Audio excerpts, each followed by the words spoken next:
Hey guys, it's Misha and welcome back to my channel. So today I want to talk about oversharing, which I know happens a lot, especially from people in my generation. And I think a lot of this has to do with social media, since now we have people filming their mental breakdowns, crying on camera, talking about very, very personal, story times about what happened to them or their family or their ex or whatever.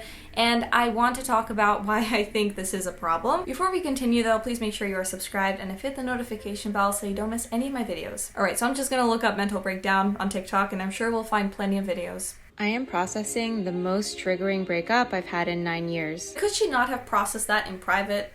It happened the day before flying abroad to meet my parents on a 9-day travel tour. I feel like I'm in the body of my 16-year-old self with... Maybe we would take you seriously and we would find this poetic and beautiful and artsy if maybe you left that first clip out. That was very strange, because there's no way that you just naturally had that reaction and your phone was just positioned there already on the bed and you started doing whatever you were doing.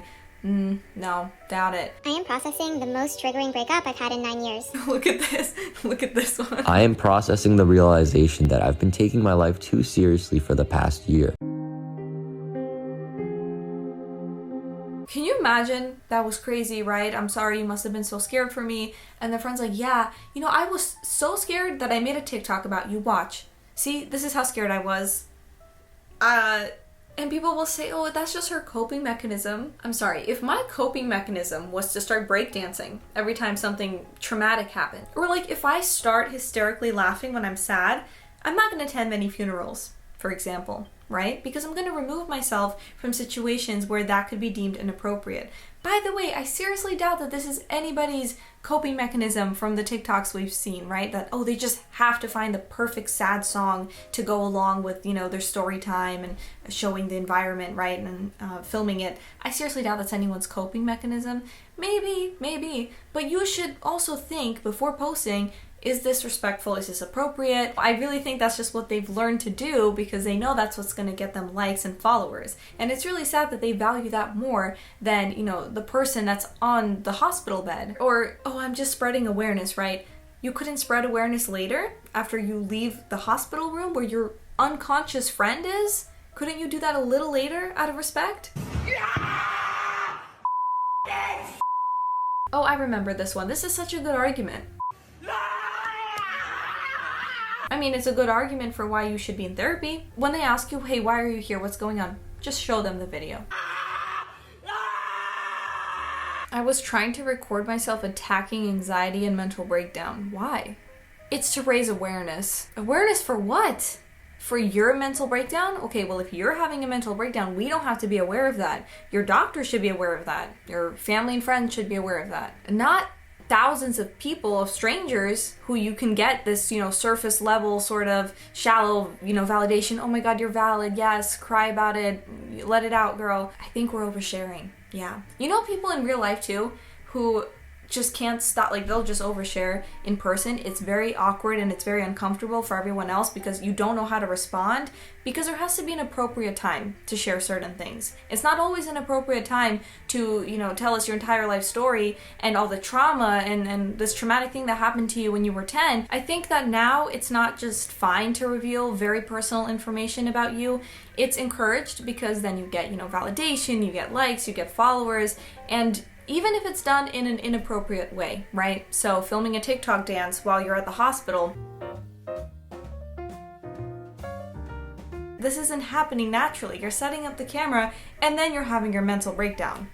Okay, I totally understand the appeal of, sharing your thoughts to a large audience, because then also you're seen as being, authentic, as being very open, but some things should be kept private.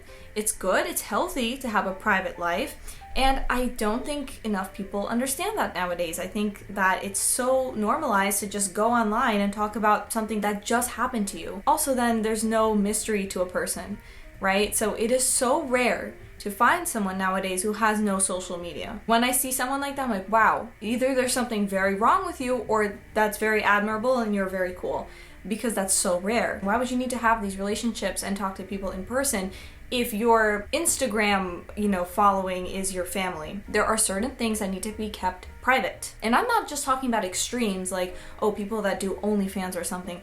Again, I'm just talking about people that something bad happened to them 2 seconds ago and they will go on Instagram Live. They're gonna film themselves crying and having a mental breakdown when they just broke up with someone.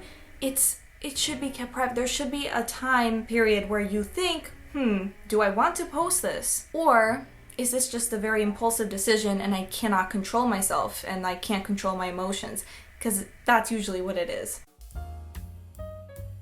Filming this is not the way to do that, because what if your, boss sees it? What if your colleagues see it? And listen, it's online already. A lot of these people have posted it, but it doesn't mean you have to keep doing it just because it's online, I believe in redemption. I don't believe in cancel culture. I believe that everybody can change if they really want to change. That's the thing, they have to want to change.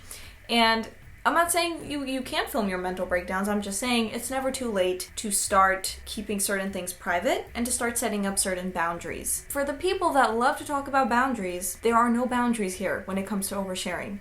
I decided to record me having one of my BPD episodes to show you guys what it can be like. This is what a meltdown looks like for us. For us? Oh, this is probably the DID thing? Okay. We call our sweet baby to cuddle. He is so good. At this stage, everything just feels fuzzy. I just got yelled at for asking a very reasonable question. So I'm applying to go somewhere, and I just wanted to know, are there accommodations for people who struggle with time blindness and being on time? Time blindness? What? They actually started yelling at me and saying that accommodations for time blindness doesn't exist, and if you struggle with being on time, you'll never be able to get a job. Meaning you're late a lot. We have to have accommodations for you? Okay. And yeah, I think that a culture where workers are just cut off because they struggle with being on time, when there's other solutions that we can look to, I think that just anybody who thinks it's okay to just treat people like that, yeah, that culture needs to be dismantled. And then I asked that person, how can you feel good about yourself upholding this kind of system? And then to think I'm entitled. No, if people think it's okay to treat others like this, that's entitlement. People are yelling at me because I don't have their orders ready. They don't know what to do. And a customer was misgendering me today, really badly. I didn't have their order ready. Oh yeah, this is the Starbucks worker. I've seen this one, but listen, even in this situation where there's no reason to cry, I think it was, I was misgendered, right? Okay. Even when there's no reason to cry, we would take your argument more seriously. We would actually listen to you if you weren't sobbing about whatever it is, being misgendered, making lattes is very difficult for you, okay. But just, if you weren't crying, if you weren't sobbing like a child.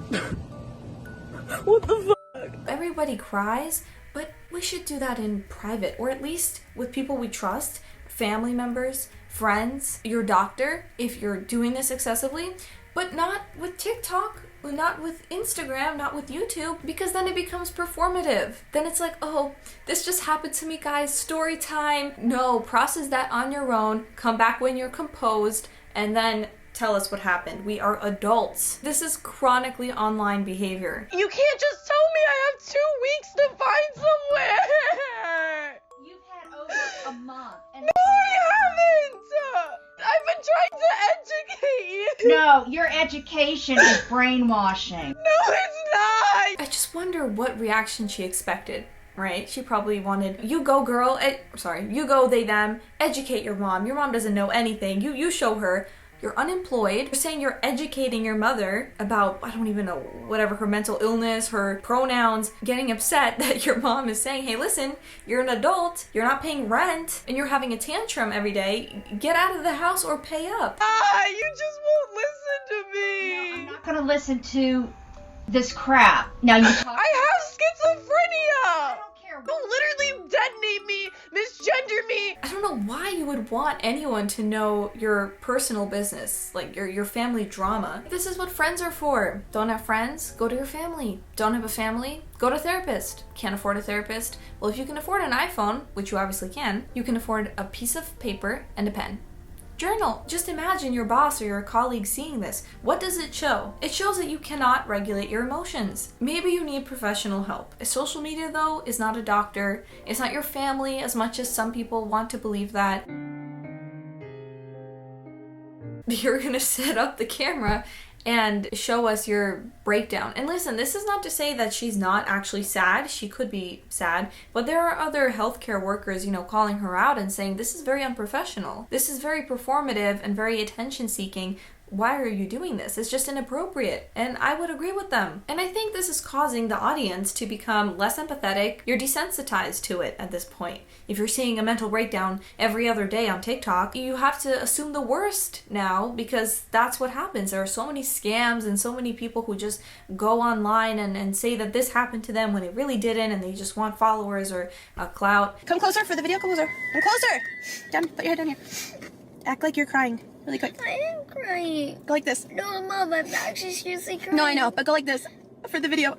This is one of those, mommy vloggers. I think their puppy just died. But she was trying to get the thumbnail right. And she was like, no, but cry this way, cry that way. And the son's like, no, I'm actually crying, Mom. Like, I'm sad. She's like, yeah, okay, but whatever. But the lighting is better here, so cry that way. Demented. Put your hand like this. But let them see your mouth. Let them see your mouth. So parents care more and more about likes than their child's well-being. Cry for the content. It has to be perfect. And I know a lot of parents will do this too with posting their kids in bikinis and stuff. And a lot of them, yes, are naive and they just don't know that they're predators. But at this point, how don't you know that, right? But a lot also, they don't really care. And that's the scary part. They just want likes and they want money. And they don't care if some sicko out there is gonna, look at those photos. Cam's mom sharing moments that were deeply personal, from her first period to photos of her in a bikini as a child. And this moment after Cam was in a car accident. She was right there taking pictures when I'm strapped to the gurney and I have a neck brace on. And it's I needed a hand to hold, but it was like a camera put in my face instead. It's a photo where I'm shirtless and I'm not ready for a photo. Yo pienso que todos los papás hacemos eso. Unless we stop taking vacations together and stop having good times together, it would actually, honestly, would be depressing if I couldn't document it for Insta. If it's not on Insta, it didn't even happen. You really feel that way? Yeah, because, yeah. Also, for the people that talk about their trauma over and over and over again on social media platforms, you are constantly reliving that stressful experience. That is not good for you. This will no doubt slow down the healing process. It's not a bad thing if it's an appropriate time, to share a story, something happened to you with your audience. I totally understand that. And, build that connection with the people that watch you. But make this my personality, what happened to me this many years ago or whatever, that's not good for your mental health. That might be good for your follower count. That might be good for your donations or what have you. But is it worth it? At what cost? And this obviously puts a strain on all sorts of relationships with your family, your friends, your romantic partner, because you're sharing everything. Everything is out there. Because why would you share such personal information to deepen trust and intimacy? But with who? Anonymous user 123? On TikTok, or with, real people in your life who you know well and you want to have a very deep connection with, or with some random person on TikTok or YouTube or Instagram. Sharing these experiences can create, this authenticity and help you build connections with other people online. I totally get it. But there still has to be some privacy and some mystery to a person. Otherwise, there's no need for those other sorts of relationships, because then everybody knows your business. Celebrities have a lot to do with this too, who write songs about their exes, and a lot of them will talk about what just happened with their friend and then make an Instagram post, further encouraging this sort of behavior to their fans, saying, oh look, it's totally fine to overshare because we're all a family, we're all together. No, you're not. You can have friends, you can have internet friends, I get it. You have your actual family, your actual friends, and if you don't, you need to make some. Because anonymous dog lover 47 is not your bestie. They shouldn't know your personal business. So there needs to be a balance and an appropriate situation where you share personal information, especially because so many people nowadays do this for personal gain, to manipulate their audience into giving them money or getting likes because of their emotional outbursts, which is not a healthy coping mechanism. And that's it for today's video, guys. Please make sure you comment below what you think about oversharing. Also make sure you are subscribed and have hit the notification bell, and I will see you all in the next video. Bye.